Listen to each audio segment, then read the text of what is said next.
Hello everybody, welcome to the APC TV Show. I'm your host, Alex Corson. This is a special occasion because this is our first episode of the series. To help me with this endeavor, I brought on board my fellow friend and co-host, Mr. Anthony Gentili. How you doing? Yep. For our first guest, we are honored to bring on aboard a local surfing legend who accomplished a lot in the face of adversity. He has become the first to surf all 7 seas of the world in 7 days. Please welcome Ben Graeff and his wife, Jordan. How you doing, guys? Hey guys. Yep. Pleasure meeting you. Shaking hands. How you doing? Thanks for having us, gentlemen. We're excited to be here. Of course, yeah, of course. So, for those tuning into this program at home, can you tell us a little bit about yourselves, just so that the viewers can get acquainted? Yep, my name is Ben Graeff. I am a New Jersey surfer.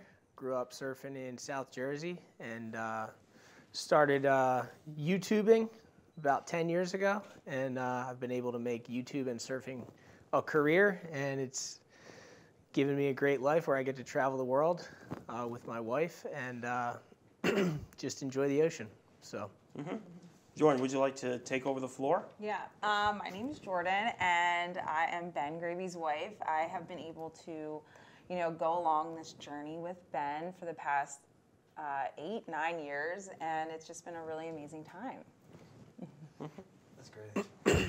So I heard that you're very open with your ex addiction that you had. How did you overcome that, and how did you get in this career of surfing, and what was it like to start that journey? Yeah, so when I was younger, I kind of just had a very bad habit of just drinking and partying all the time, and it kind of led me down a dark road mentally. And I got to a point in my mid-20s after I got out of college, and I was kind of trying to figure out what I really wanted to do with my life. I got to a point where I realized that the main thing that was holding me back was drinking alcohol. So I decided to give myself an opportunity and give myself a chance at life and give myself just a great opportunity to accomplish all the goals that I always set for myself, because drinking was one of those things that just put me in a place where I didn't think I could accomplish my goals. So I really wanted to just give myself a clean slate and, give surfing and a positive lifestyle one big try. So getting sober was a big part of that. And I got sober Christmas Day 2015. So December 25th, 2015, it was the best decision I've ever made. Coming up on my anniversary, and my wife is actually sober longer than I am. And we didn't know that when we met each other, and it's been like a very strong part of our relationship. And yeah, it's given me a chance at living a great life. So that is the best feeling in the world, honestly. When you slay a demon and a burden that's been inside you for so long, and then actually seeing the real things in front of you, that's got to be the greatest feeling in the world. And for that, I greatly, greatly applaud you for that. Yes. I really, really do. Yeah. Thank you very much. Now, whenever you two go out and do your surf gigs, Jordan, do you ever surf alongside Ben, or do you feel the most comfortable being on the sidelines?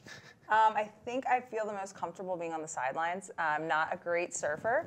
I've tried years and years to stand up, and I still have yet to really master that whole part of surfing. So I kind of take, the sideline. I'll film Ben whenever he needs to, especially if we're on a trip, just the two of us. I become the filmer, and that's pretty much my surfing career, non-existent.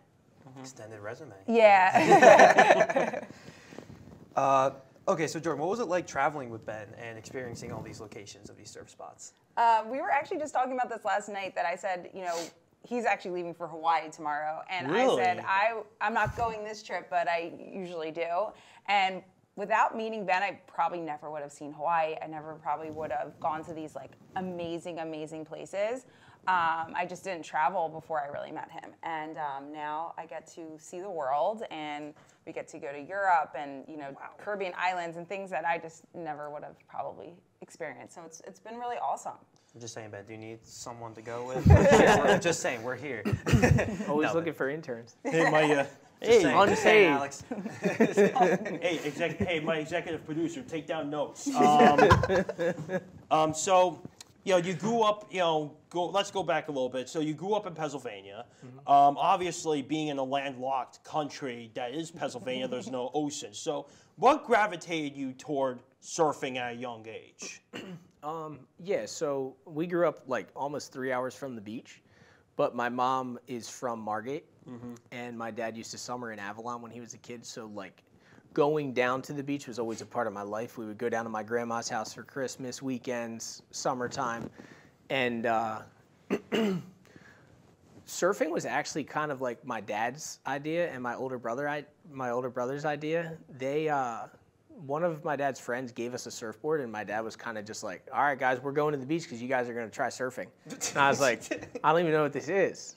But we went down there and fell in love with it the first time ever, and been surfing ever since. Were you just like sitting in a room and all of a sudden dad's like, hey, so we're going to go surfing. You're like, what? Actually, it was kind of like my brother helped my dad's friend do like a landscaping job. He was really? He was like 10 years old, so he wasn't really doing anything. But they were like, if you work hard today, like you're gonna get a surfboard. So like we knew about the surfboard, that it was coming, so we were excited for it. And we didn't even wait till the next day. As soon as they got back, we went surfing. Oh, that's actually great. It was cool. Yeah. Now, are there any surfers in your life, Ben, that you look up to and admire, that sort of deal? Absolutely. Just like as a kid growing up, and even now, like in my career, I think there's one person that sticks out to me the most.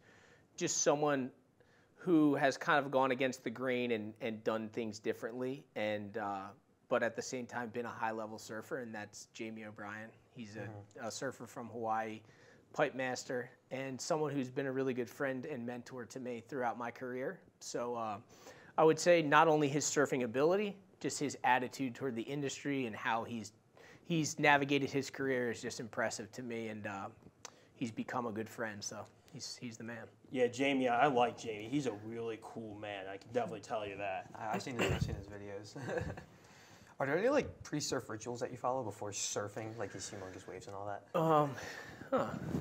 I could say no, but then I would say my whole life is probably a pre-surf ritual.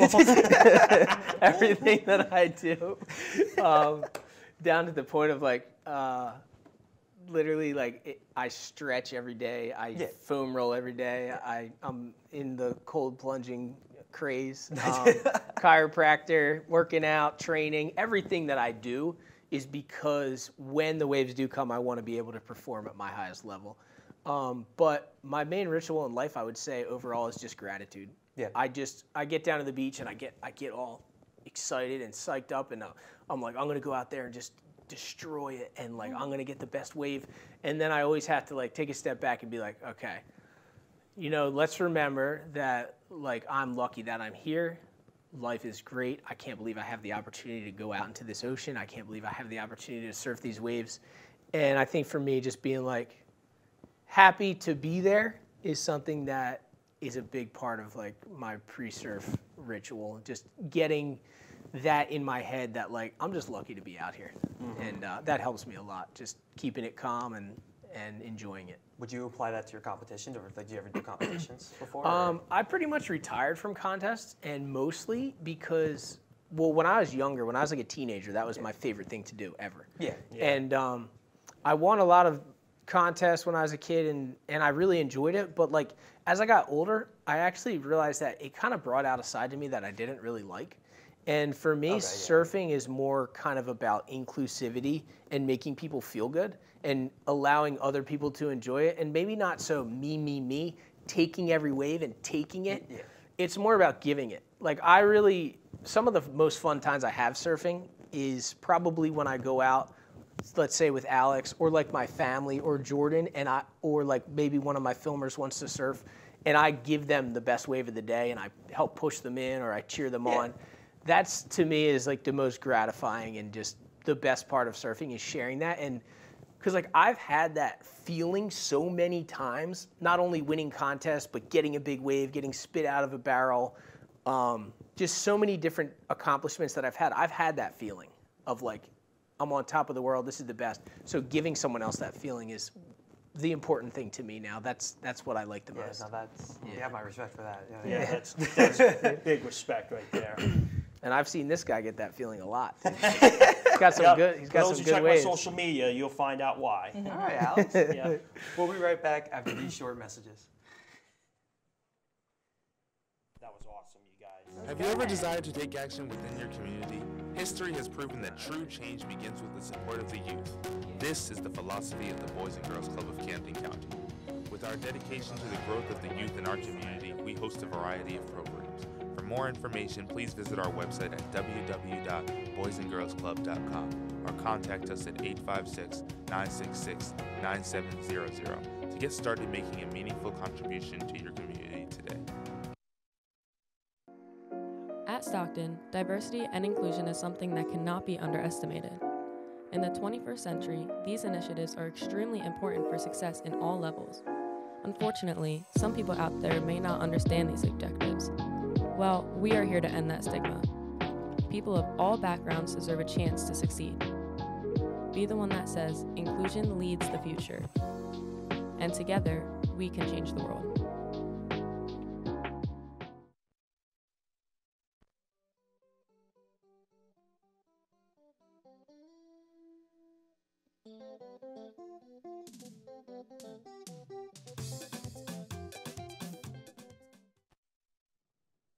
Welcome back to the APC TV Show. We're back with legendary peoples, Ben and Jordan, where they're going to continue talking about their successes as individuals. So now whenever you go out and experience all these waves and everything, obviously the biggest thing are the big waves. How do you handle the fear of surfing something that's so big and powerful? Yeah, so the main thing for me with big wave surfing is just not thinking about it. One of my first experiences ever with waves that were over 30 feet tall, I went to Oregon and I was with my friend Will Scudin, and he's an experienced big wave surfer. And there was like 3 or 4 days as the swell was building, and I knew these massive waves were coming. And if you start thinking about what's going to happen too much, you can drive yourself nuts. So for me, I just put myself in my own shoes and just took one step at a time forward and just enjoyed every moment. And it's interesting when you don't think too far into the future, when you get out to the big waves, they're not necessarily as scary because who doesn't want to drop down a massive face? The scary part is like, Just about to say that. but the scary part is thinking, oh, this thing could pin me, send me under, kill me, drown me. But if you're just thinking about that drop and the rush and going 30 miles an hour down a big wave, you enjoy it. Yeah. And I had the opportunity to go out on the jet skis in Hawaii one time, and the swell was like, it was literally like 50 feet. It was Super Swell Saturday. And that was an experience that I had a lot of trouble taking myself out of the fear mode. But it's kind of an interesting thing. Once you get that first wave under your belt, you kind of start gaining a little bit of confidence and you start enjoying it. And there is an aspect, I can't lie, there is an aspect where you have to like literally let go. And I don't want to say like let go of your life, but I want to say like let go of like trying to control the situation, because you're not in control. You have to just say, whatever happens, happens. So honestly, that's a very, yeah, it's a good life lesson, I'm not gonna lie. So I heard that you've served 50 states. And so how did that feel? Like, did you feel accomplished? Was there any issues or doubts at first? Oh, for sure. Yeah. Well, when I first started surfing the 50 states, like I wasn't YouTubing for a career. So like I was making YouTube videos kind of as a hobby. And I think a lot of people, including like my immediate family, thought that I was nuts. And they were like, I don't get it. Like, what are you doing? You're not going to find a wave in Kansas. All these different things. But like, I don't know. I had this creative angle and this passion aspect about it that I just couldn't let it go for some reason. And there was a couple of times like in the documentary that Alex is in, For the Dream. Yeah. It's about my journey surfing the 50 states. there's a scene in Missouri where you can see, like, it was my first experience river surfing in like a big rapid, and I got pinned under and held under, and I was terrified. I was like crying. I was Wait, whoa, what? I got like taken over the back of a big rapid and spun upside down in the whitewater, and I didn't have any He experience. almost killed him too. I didn't have much experience with river surfing, so I didn't know what I was getting myself into, and that was a big setback for me. And there was a couple other times that I was just like, this isn't worth it. But like everything in my life, I always believe that you just do by taking one step at a time, one step forward at a time. And even if you make this much progress in a day, it's progress. So I said I was going to do it. There was times when I wanted to give up. There was times when I thought it was stupid. There was times when I wanted to walk away. There was also times when I thought it was the greatest idea in the world. And I navigated all those emotions and all those feelings and all those ups and downs, and I just said, if I say I'm going to do this, I'm just doing it. So when I finally finished in Alaska, I rode my last wave, and we surfed the tidal bore in Alaska, which is a wave that it comes up from the front of the tide because the tide swings in Alaska are so great. They're 30 feet. So when the tide actually pushes back out to sea, it creates a wave on the front of the tide. So I rode the wave for like over 7 minutes, and it was kind of like a metaphysical, like it was a spiritual experience. And I kind of was like, wow. When I kicked out of the wave, I was like, man, I was meant to be here. And this is my path, this is my journey. And in that moment, it was so clear to me what I was put on earth to do that I just burst into tears. And I was like, I did it. That's amazing. Can't believe I did it. And even to this day, when I tell people about it, hey, my friend just surfed all 50 states of America, they looked at me like, what? I saw that on Instagram when you recently, and I was like, wait, that's a, what? I was actually confused, I'm not gonna lie. And then all of a sudden I was like, that's insane to think about. Out of all the 50 states that you have done, Ben, what is your favorite state to visit among you two when you did your 50-state journey? I would say for Jordan, it's probably Texas. She loves a good trip to Texas. I love Texas. I don't know why. I was actually just about to ask, actually, what was yours? But I didn't travel as much on the 50 states. We were like newly dating when this idea came about, so I kind of took it. Yeah. But how many states did you go and like visit with? I went to Alaska. Oh, you went to so Alaska. I did get to go to the last one, and Alaska was amazing. Went to the good ones. But I did. I went to the good ones. Yeah, there was a lot of states in the middle that I wasn't really. Have fun, Ben. Yeah. The flyover states. But for me personally, Pennsylvania. I surfed on Lake Erie in a big windstorm, and it was one of those things where, like, the day I found out that you could surf in Pennsylvania, I was like, what do you mean you can surf in Pennsylvania? Like, I got to go surf in Pennsylvania. And then... That's the place you were born and raised, Exactly. Dude. So it was really special for me. And then I went there, and the waves were, like, 8 foot. Like, big... in Pennsylvania you're talking about. Lake Erie. Just crazy north wind and overhead waves, and I was just baffled. Okay, I don't know how to respond to that. I really don't. Like, I just wasn't expecting to expect waves in PA. I'm not gonna lie. It's, and not to mention waves out in the Great Lakes. I actually told my teachers in high school about that, and they're like, wait a minute, what do you mean there's surf out in Lake Erie? Isn't it just like a big still lake? And I'm like, no, it's created by wind, you see? Wind equals energy. Can't you guys see that? So that's what it was in physics. So that's why you have to do science, kids.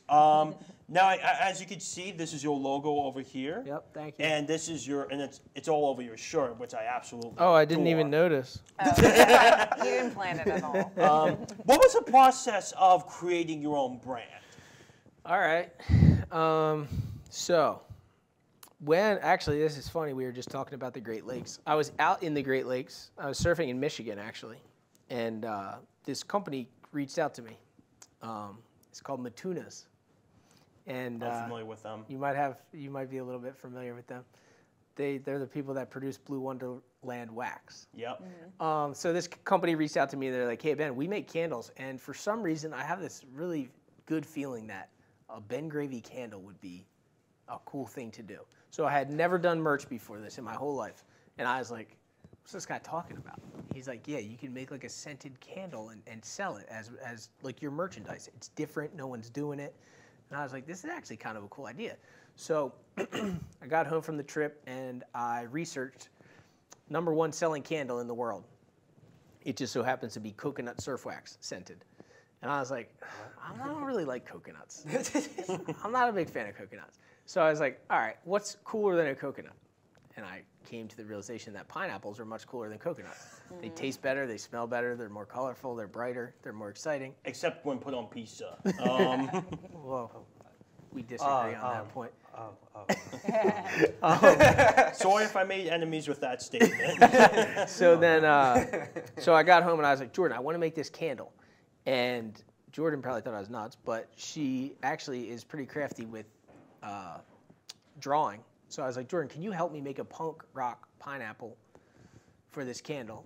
And then what happened? Yeah, and then we just drew it on a piece of paper, and we kind of just came up with the idea. And it's my drawing, but Ben put it into, I drew it on actual piece of paper, and then Ben took it to the computer, did whatever he did with it, and it's become And it was like, she drew like the sunglasses first, I think, and then like the stalk. Right. And then we kept talking about like, is it too like crazy looking on the sides and all that? Yeah, and then then it just ended up working, which is wild, because it's the first ever design that we did, and we did it together, and it's just stuck this whole time. And then we put it on a candle, and then people were like, can I get a t-shirt? Can I get a sweatshirt? Blah, blah, blah. And then it became my logo. So we thought it was just going to be a candle thing. That is awesome. And then it became building from the ground up. That's the way I like it. Yeah. When we come back to the APC TV show, we'll talk more about Ben's future plans and what you can expect to see next.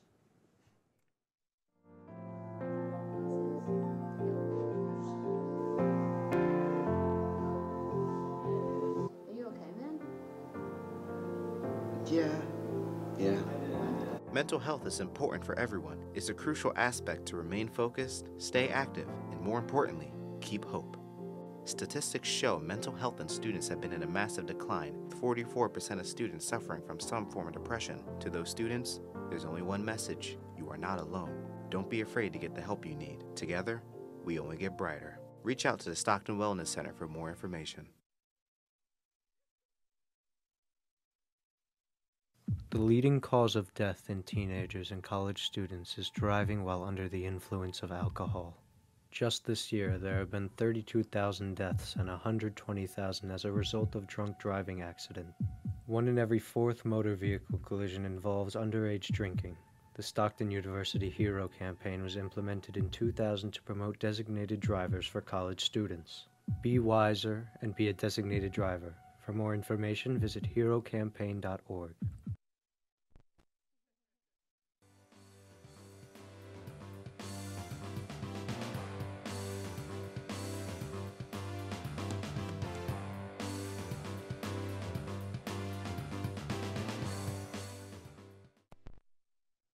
And we're back with Ben Graeff to talk more about his future.